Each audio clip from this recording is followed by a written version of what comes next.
hari ditampilkan gadis muda yang bagai pustakawan yaitu Saru. Nasib malang yang dideritanya adalah ia selalu ditolak banyak pelamar. Semua pelamar menganggap jika Saru kurang menarik. Penampilannya terlihat lugu dan kuno. Sementara itu, Saru mempunyai saudara perempuan yaitu Kaveri yang diketahui sudah memiliki tunangan. Kaveri dan pasangannya ingin segera menikah. Bahkan, kekasih Kaveri memberikan waktu 1 bulan untuk melakukan pernikahan atau kekasih Kaveri tersebut akan meninggalkan Kaveri. Kaveri sebenarnya mau-mau aja nikah cepat, tapi sayangnya ayah Kaveri dan Saru yaitu Jairam tak mengizinkan Kaveri dan tunangannya menikah sebelum Saru menikah. Karena memang itu sudah tradisi setempat di mana yang lebih tua harus menikah duluan. Nah, Kaveri bingung, dia udah gabet banget pengen nikah serta takut kalau lamaran kakaknya terus ditolak, maka dia akan ditinggalkan kekasihnya tersebut. Semua hal yang terjadi membuat Kaveri menghina Saru dan mengancam bahwa dia akan kawin lari bersama tunangannya jika Saru tak kunjung menikah. Saru yang takut jika takdir dan posisinya saat ini membuat Kaveri menderita, akhirnya ia memohon pada Kaveri untuk tidak kawin lari karena hal tersebut akan menyakiti perasaan ayahnya. Dia berjanji pada Kaveri bahwa dia akan menemukan seorang suami secepatnya. Di sisi lain, Saru bertetangga dengan seorang pria yang bernama Inder. Ia satu gedung yang sama, cuma beda lantai aja. Inder ini adalah pria yang tampan namun memiliki masa lalu yang kelam. Dia adalah mantan narapidana. Inder ini punya pacar bernama Ruby Malhotra, seorang stylist terkenal. Ayah Saru tidak menyukai Inder dan Ruby sebab Jaira menganggap kedua orang tersebut adalah pengaruh buruk terhadap banyak orang, serta menurut Jaira mereka adalah orang-orang yang memalukan. Anggapan Jairam bukan tanpa sebab. Pasalnya Jairam dan Saru pernah melihat Inder serta Ruby berciuman di luar kamar, atau di luar lah ya, di luar apartemen. Singkatnya, suatu hari akhirnya Inder dan Ruby putus, sementara juga Jairam sedang berada di luar kota. Nah, secara diam-diam Saru menemui Inder guna meminta bantuan agar Inder membujuk kekasihnya Ruby untuk mau mengubah penampilan kuno Saru menjadi wanita cantik. Saru ini nggak tahu ya kalau misalkan Inder baru putus sama Ruby. Saru awalnya sudah membuat janji, tapi sayangnya jadwal Ruby yang sangat padat membuat Saru sulit sekali membuat janji. Hal yang dilakukan oleh Saru dimaksudkan karena Saru ingin tampil cantik hingga mengesankan orang yang ia sukai di kantornya, yakni Abhimanyu. Abhimanyu merupakan pria tampan lulusan sekolah bergengsi Indian Institute of Technology. Lanjut ke Saru dan Inder, pertemuan mereka berdua membuat Ruby yang waktu itu tiba-tiba datang dan tengah mabuk sebab pengaruh minuman keras itu pun cemburu dan menganggap Inder selingkuh. Lantas Ruby pun marah besar. Kemarahan tersebut membuatnya menghina Saru hingga melempar botol minuman kepadanya. Kutu.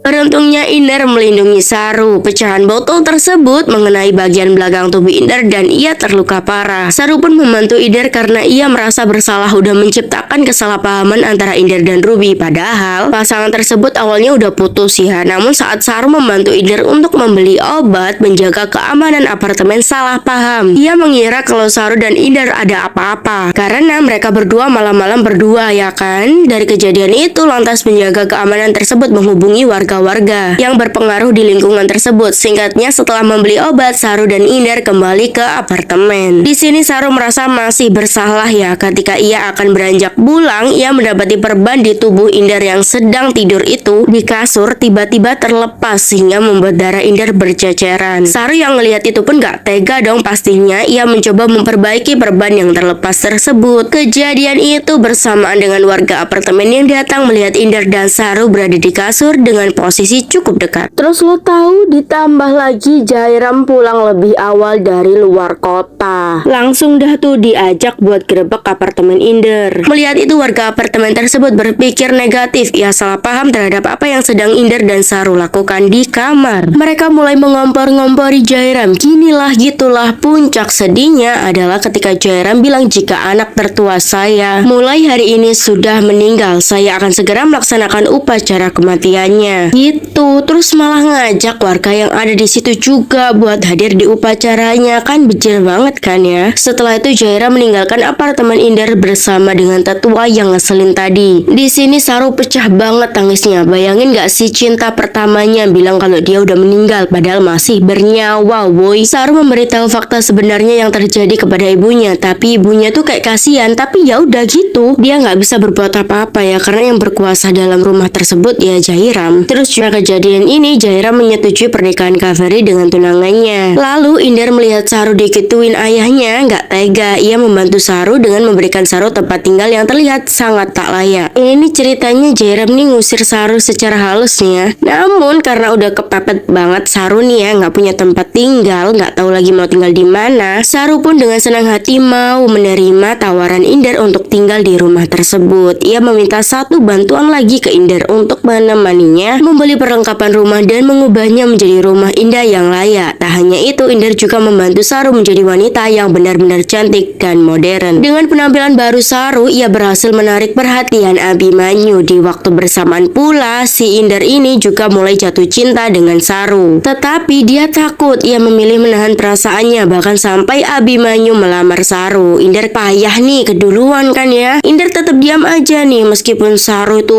udah dilamar sama Abhimanyu. Karena emang cintanya setulus itu. Inder cuma pengen Saru bahagia. Singkatnya, tepat di hari pernikahan Abhimanyu membatalkannya. Lo tahu kenapa? Karena ayahnya tak ingin menantu perempuan yang tidak diakui oleh orang tuanya. Nah kalau udah begitu kenapa nggak dari kemarin-kemarin aja? शादी अभी भी हो सकती है।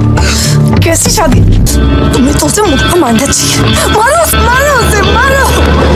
क्या तुम्हारी Kalau gini buang-buang modal kan ya. Kini Saru patah hati. Gimana coba, dia udah excited banget ya kan setelah nunggu lama banget buat dilamar. Sekalinya dilamar dipatahin tuh. Apa nggak sakit? Saru memutuskan pergi ke hotel yang mana sudah ia pesan untuk bulan madu. Sayang kan ya udah pesan mahal-mahal nggak ditinggali. Ya udah deh, akhirnya karena Inder nggak tega takut Saru ngelakuin hal yang membahayakan dirinya. Lalu karena di situ hanya ada Saru dan Inder, secara sadar atau nggak sadar mereka berdua menghabiskan waktu bersama. Tahu lah ya ngapain. Namun keesokan paginya Inder tidak mendapati Saru di sebelahnya. Ia pun melihat ke sisi jendela kalau Saru berpelukan dengan Abhimanyu. Ia menganggap jika Saru dan Abhimanyu damai nih. Dalam hati Inder pasti gini, kok kira hubungan kita spesial Saru? Karena patah hati itulah Inder memilih untuk pergi. Ia mulai depresi dan memutuskan seluruh kontak dengan Saru. Suatu ketika Inder akhirnya tahu dari Abhimanyu sendiri bahwa Saru sebenarnya menolak permintaan untuk balikan. Inder panik nih, akhirnya mencari tahu Saru di mana keadaannya. Singkatnya, ia menemukan Saru di sebuah biara Buddha. Saat itu juga Inder menyatakan perasaan cintanya. Ketika itu Saru tiba-tiba pingsan dan dibawa ke rumah sakit. Singkat cerita, dari laporan dokter tentang keadaan tubuh Saru, dokter memberitahukan kalau Saru menderita meningioma atau tumor kanker ganas. Mengingat Jairam pernah nyeletuk Saru meninggal, Inder langsung datang ke rumah orang tua Saru. Ia kesana semata-mata untuk menyuruh kedua orang tua Saru untuk berhenti mengabaikan Saru. Gimana enggak nggak sih, rumahnya aja ditempelin foto Saru terus dikasih bunga-bunga kematian. Tetapi keesokan harinya sial banget, Inder justru tertangkap atas dakwaan yang diajukan oleh ayah Saru. Gila kan? Suatu ketika setelah keadaan dirasa cukup baik, Saru pergi ke perpustakaan. Ia menemukan pesan rahasia yang ditinggalkan Inder. Akhirnya pun ia menyadari kalau Inder telah mencintainya sejak awal. Inder yang ditangkap oleh polisi itu melarikan diri cuma buat nyusulin Saru aja. Keduanya akhirnya bersatu di perpustakaan itu dan Saru meminta Inder untuk menikahinya. Malam harinya Saru mengatakan pada Inder bahwa setelah kematiannya dia ingin dikuburkan di bawah pohon yang berbunga indah. Jadi waktu itu dokter juga mengatakan bahwa umur Saru tidak lama lagi, makanya Saru bisa ngomong kayak gitu. Mendengar hal itu lantas membuat Inder datang menemui ayahnya Saru kembali dan mengatakan kalau dia akan menikahi Saru. Pada hari pernikahan mereka, orang tua Saru datang. Bahagianya orang tua Saru menerima pernikahan mereka. Nah, setelah upacara pernikahan selesai, Saru mendadak pingsan dan dirawat di rumah sakit. Disinilah orang tua Saru mengetahui tentang penyakit Saru. Jairam merasa bersalah dan menyesal. Waktunya udah terlambat loh. Sebelumnya Saru nih pernah balik ke rumah, tapi ia merasa sakit hati ketika pas pulang di rumah. Sampai di depan pintu dia ngelihat kalau ayahnya sedang melakukan upacara kematian untuk dirinya. Oh my god, lo tahu sendiri gimana rasanya. Dia pulang waktu itu buat minta maaf, tapi setelah ngelihat itu ya udah sakit hati aja yang bisa Saru rasakan. Lanjut, Inder meminta ayahnya yaitu Rajinder Lal Parihar untuk untuk memberinya sebuah tanah di bawah pohon agar Saru bisa dikuburkan di wilayah rumahnya. Karena Indra tuh kepikiran ya kalau rumahnya itu ada bunga indah.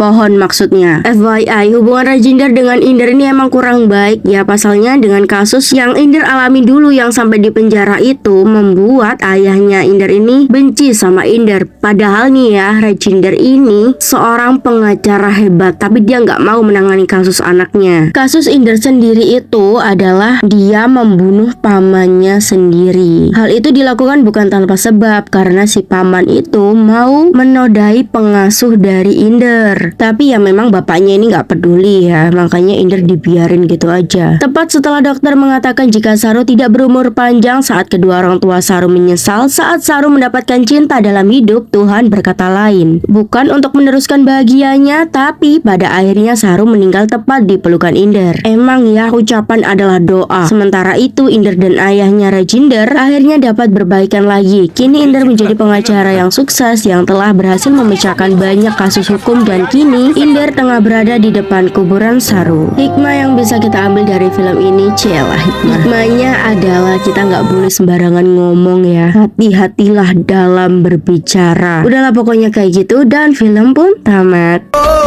सनम तेरी कसम